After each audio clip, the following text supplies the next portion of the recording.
Today is all about how to stop ruminating over the stuff that you've said, to move beyond it, and even laugh about it. So let's get started.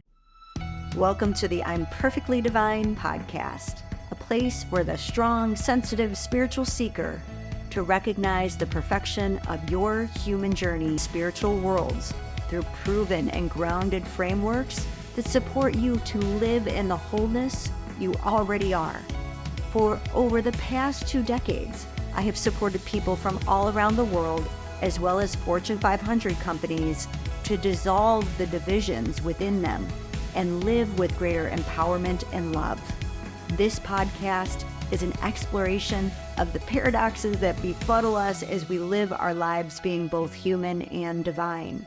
Together, you and I, along with other experts, will navigate integrating psychology and spirituality, the divine feminine and the divine masculine, the darkness and the light, to create greater sacred union from within. I believe through your remembering that you are innately divine, that you will allow yourself to more openly shine. So let's get to it, because your unique light is needed more than ever. Hello, beautiful soul. Welcome back to the I'm Perfectly Divine podcast. I think I have an amazing topic today that really explains this process that I'm teaching about how our humanity is this perfect vehicle for us to remember our divinity.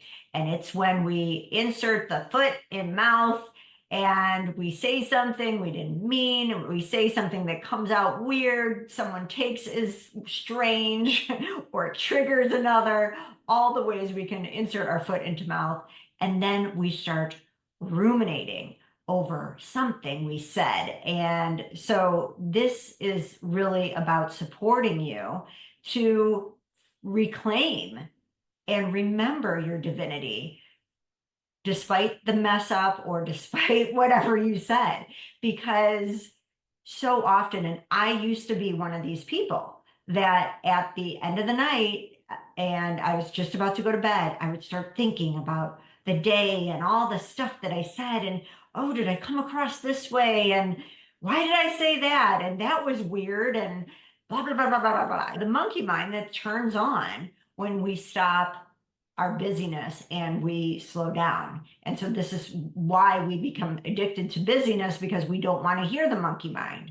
There's a much better way than staying busy. It's really by knowing how to process these experiences in a way that is holistic. And when I speak to our holistic energy, it's processing everything on a mind, body, spirit, and emotional level, because I don't want you doing what I once did, which is just having that mind spin and be critical, really, over what you said or how something came across. And of course, this ties into our need to people please and want everybody to like us and all that sort of thing. And so when we are able to process this holistically, we are able to become more centered within ourselves and be able to be more authentic and be more grace-filled when we do insert the foot in the mouth experience, which I still do, which still happens. It's like, sometimes I'm like, oh my gosh, the things that come out. And there's times when we really want to look at that. When we want to look at it is when it elicits a trigger within us, where we feel this strong emotional response. That's when we are doing ourselves such a favor to look at what this means to us. Other times, when this happens, this is the practice of being able to laugh at ourselves and have compassion for ourselves and see our human selves with that sense of grace. And so today, that's what I wanted to share with you, how to do that. Now, this came forward because I was recently on a group trip with, I don't know, 20, 25 some people. And of course, things are going to happen within a large group of people. And I was with a woman who said something very offhanded, and it came across in a way she did not intend. And the words that she used were not what she intended, but how the words were expressed came off in a way where she was very embarrassed. She felt humiliated that she used words that came across as very, in her view, came across as very arrogant. And so how do we work through this for ourselves? Now, first and foremost, I honored her because she came forward after this happened, filled with tears, and in sharing with a small group of us of how embarrassed she was. And the other women pretended they didn't hear it, right?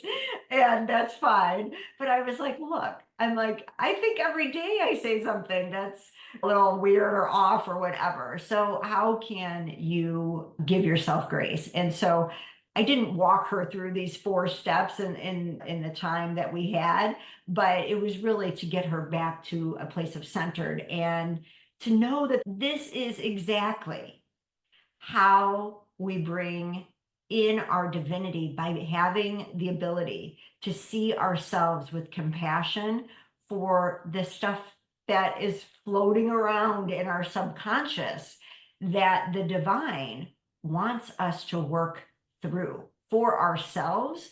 And as we do, we expand our capacity to have compassion and forgiveness, which is how we become more and more the expansiveness of love or an expression of the divine, right?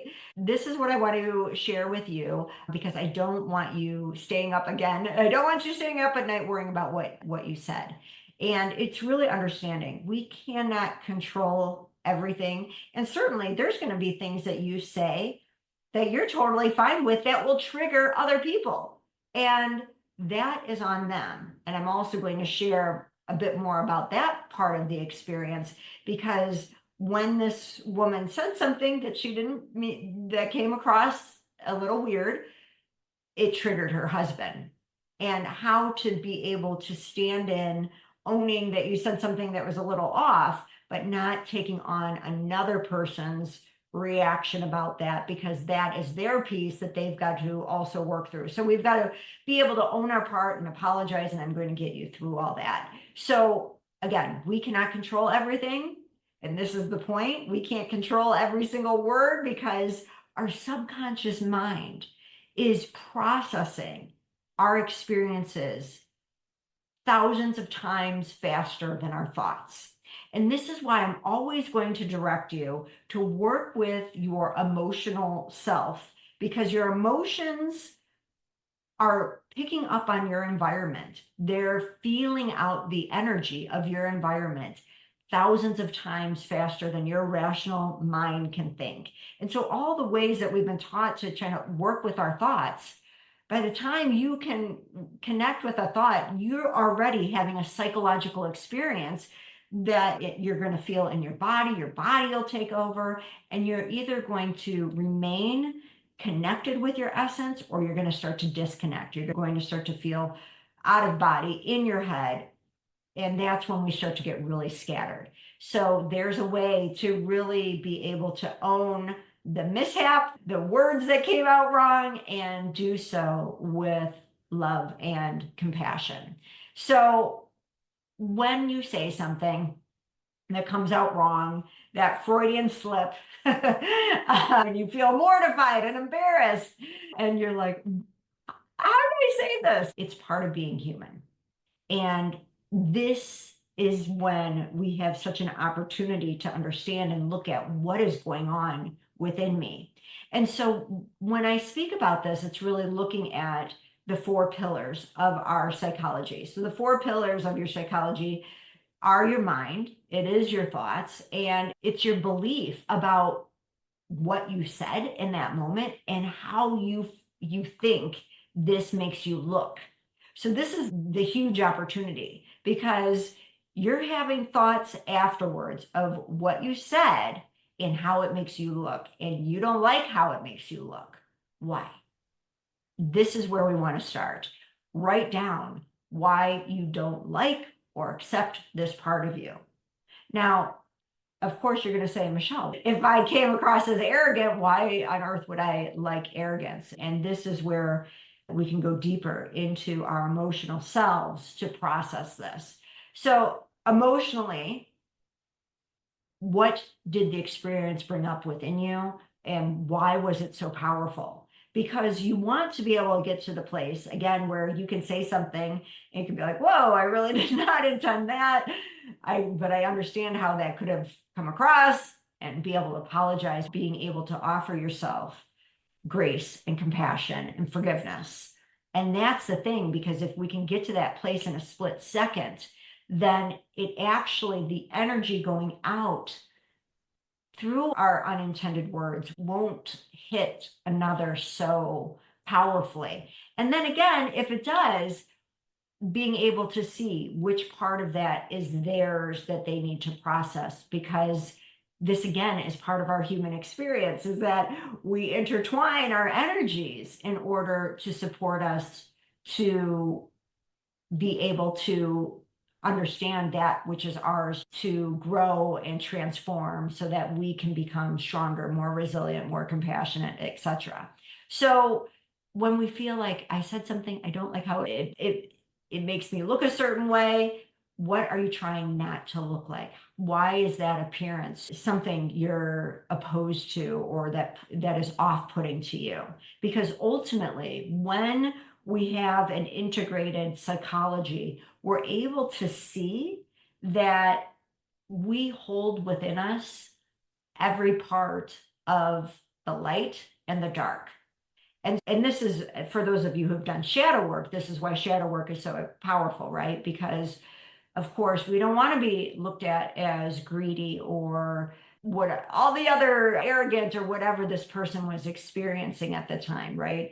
And yet, if we don't see that within ourselves, it comes out in ways, because we hold all aspects of these different parts of ourselves because they serve a purpose. There's a time when you want to be arrogant or greedy or what have you, and how to make amends with that in a healthy way so it's not coming out in ways that's hurtful towards others and hurtful towards yourself. So you're going to see more as I go more into this person's experience, how that can actually be, because you might be like, I don't think there's ever a time to be greedy.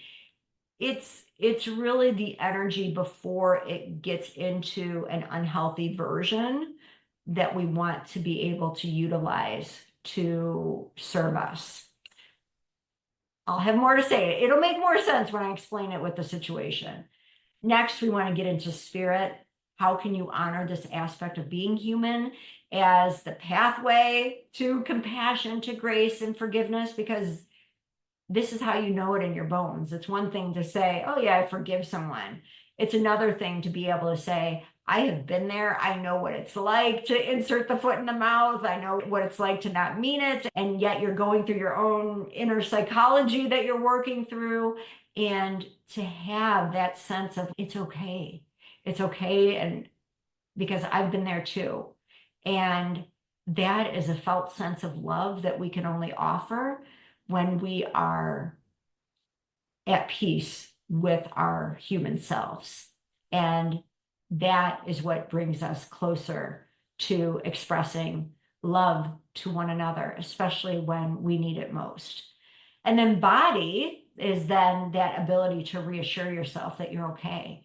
You're okay despite the foot and mouth, despite the mistake, despite the misstep, that the love that you are, and you can still radiate and feel that love from within and feel it within your body, because that's what's going to give you a sense of safety.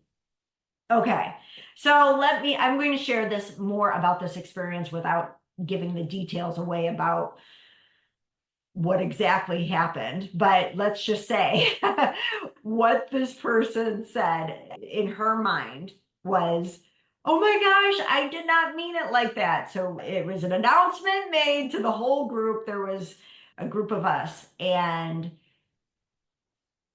she said it out loud in a way that sounded arrogant if you wouldn't have known her.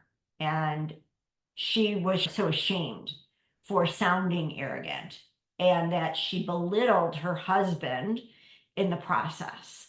And it had to do with money, and you can imagine the energy that money brings up for people, and if we're not in our relationship with money. And so if there's any insecurities around that, how that comes forward, how that brings up the opportunity for greater healing and greater understanding of our own self-worth. And so her emotions that came forward were humiliation and embarrassment. And like I said, you want to go into that heart of the shame. This is how we process things emotionally. People a lot of times are like, I'll go and shake it out, or I'll go scream, I'll cry. I think she was trying to process this on her own, but when she came to a small group of us, my intention was to help her go right into that part of her that wanted to shame her and say, no, that this part of you is totally fine. So she doesn't want to come across as arrogant. She wants to be gracious and generous because 99% of the time she is, right? So how might that arrogance be beneficial? This is where we go to the tip before it turns sideways into arrogance. So we want to go into the tip, the height of that energy. What does that energy of arrogance, before it turns into arrogance, offer us? It's a solid, strong belief of believing in yourself and what you have to offer. And my opinion is that this came forward because this is an energy that she needs to own in her relationship. I feel that her husband is the one who is the one known for, we got to listen to him and believe in him.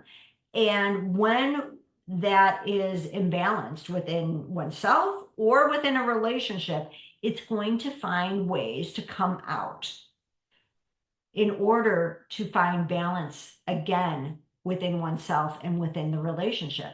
So these Freudian slips are actually happening within our subconscious as ways to bring forward aspects of ourselves that we have pushed down.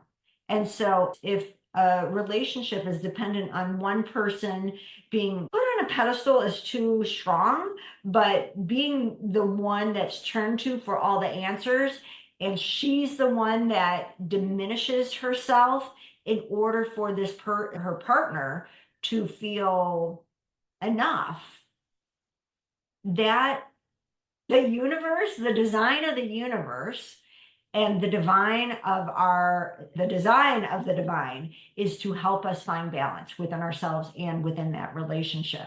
And so there is something coming forward where it wants her to own her strength in a healthy way, where she sees and believes and honors what she has to offer and bring forward in the relationship to bring balance within herself and within the relationship. So how can you receive that energy while also offering understanding to any part of you that has felt so stifled that it's got to arise in a way that's over the top in order to get your attention?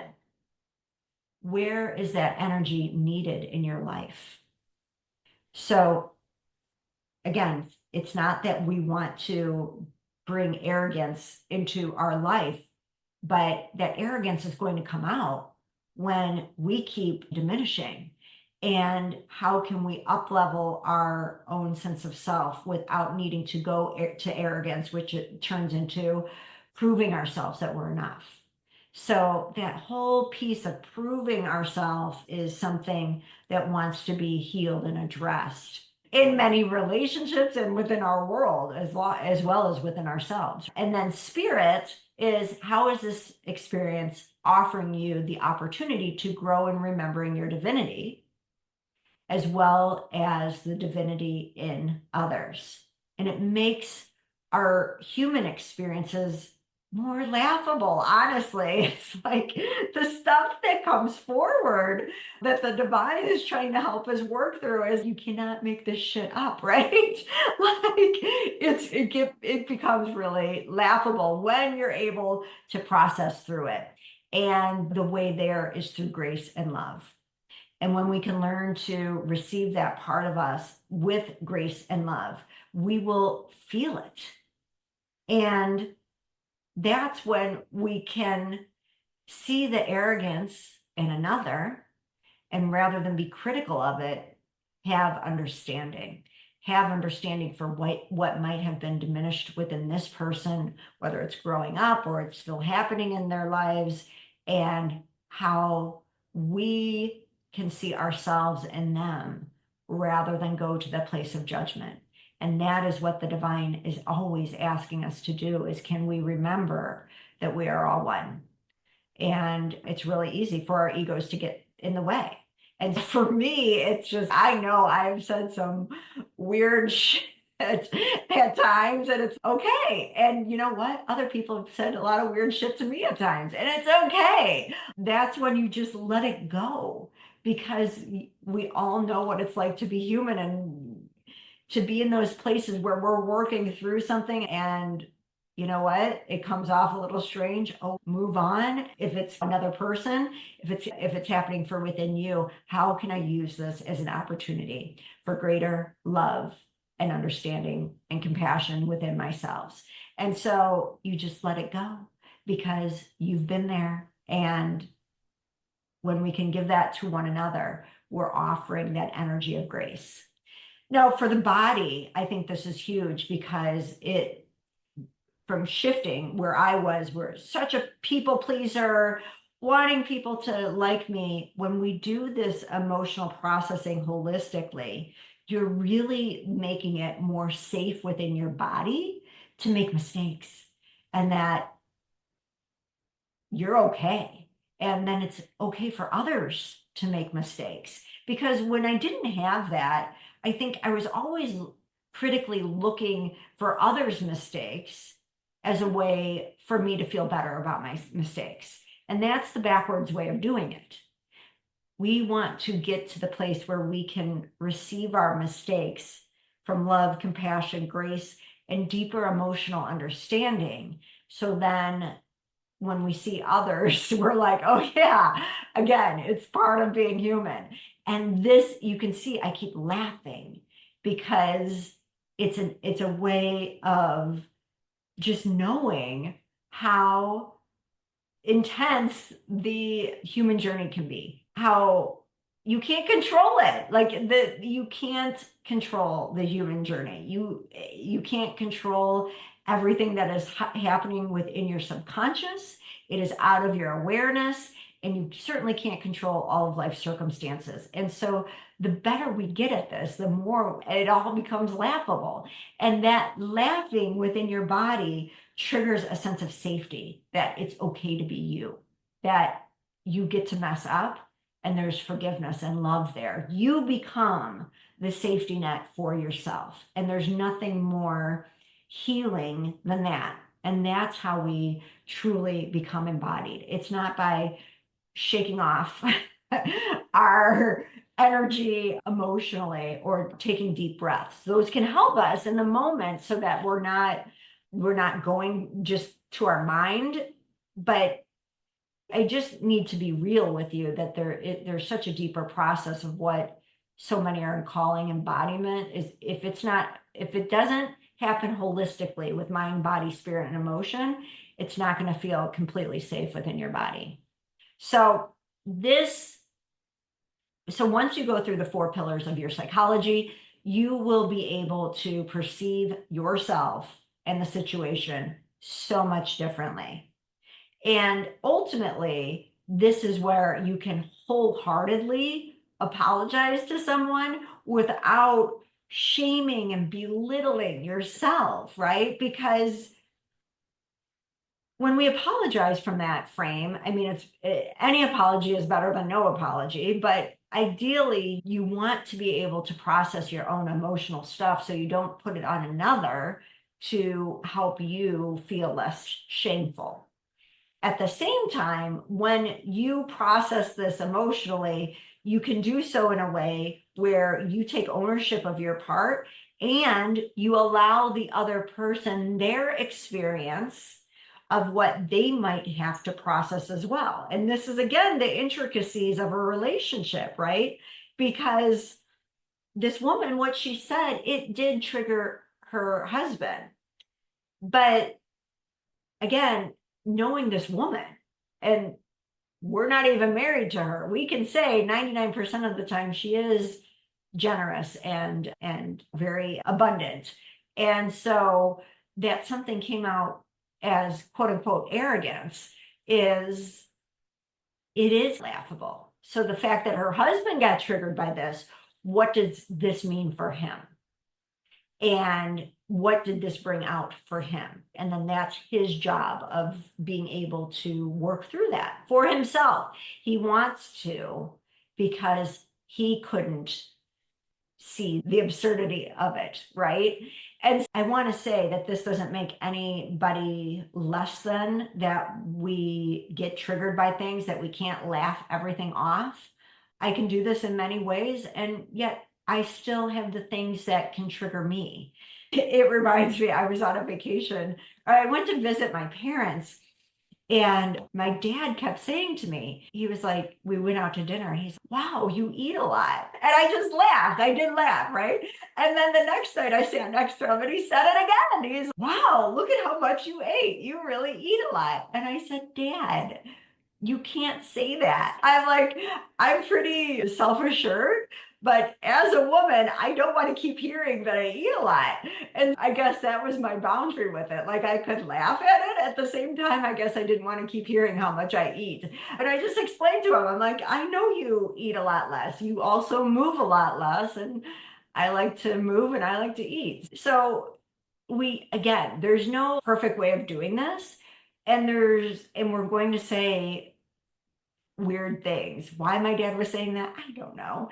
And that's the thing. I don't have to take that on. I just gotta laugh. And it's, yeah, I do eat a lot. And here's my boundary with it, right? In a way that can be soft and forgiving, and knowing he's not calling me fat or anything, but I also know that if he kept saying it, I wouldn't like it. So I had to be able to put a boundary around that. These are the nuanced things that come forward as we go on this human journey.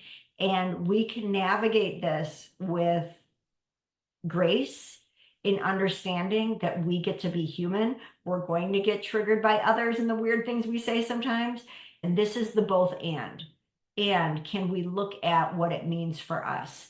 The more we can have compassion for ourselves, the more we're able to give that to another. And this is where life becomes more easeful. And we certainly will move. I promise you, I don't know the last time I've stayed up at night worried about something that I said. And this used to be a common thing. And the more we work through this for ourselves, the more that sense of forgiveness, that compassion, that empathy, that laughter becomes more of your norm. And that is offered then more freely to others. So the gift here is that the more you process your own shame or any triggers, the easier it will be for you to do the same for others, because they will feel your grace, they'll feel your forgiveness, they'll feel your compassion. And this is why the inner work, I don't even like calling it work, but I know it can be challenging, but it's such a freaking gift that I don't want us to keep calling it this work. I think it becomes work when it's never ending. And my whole path is to give you a process so that it's about growth, and you experience the growth and you keep growing. And that feeling feels so freaking good that you want more and more of it. And when you give yourself this gift, it's not just for you, it really touches the lives of others. Because through you living more grace filled, you pass along more self acceptance. You just do. And that's why we're all here, to remind ourselves that we are love. even and especially, I would say especially when we mess up, we're love. And our mess ups are the opportunity to bring the greatest leveling up if we allow it, if we don't allow our shame to take over. And that's the ego's job. It wants to get in there with all the judgments and all the criticism and get you in that shame spiral. And you can learn skills to stop that so that you can build your psychology holistically to serve you rather than diminish you. Allow your mess ups to be your greatest level ups and give yourself that self-acceptance, forgiveness, compassion, and love, and others will feel it. So my invitation, as always, is to know there is nothing to fix or prove, just to remember. Remember, you are love as you are in this moment, innately and always. So until next time, I look forward to connecting with you, and I hope you remember that foot and mouth experiences are part of our human experiences, and they will guide you to more of your divine remembrance. I am so honored you have joined me today. If you enjoyed the I'm Perfectly Divine podcast, subscribe so you don't miss any of our power-filled episodes. Also, if you know another who is strong, sensitive, and spiritual and wants to dive deeper into emotions and ancient wisdom so they too can create profound peace and fulfillment from within, please share this podcast. Thank you again for joining me, and I look forward to reconnecting with you soon.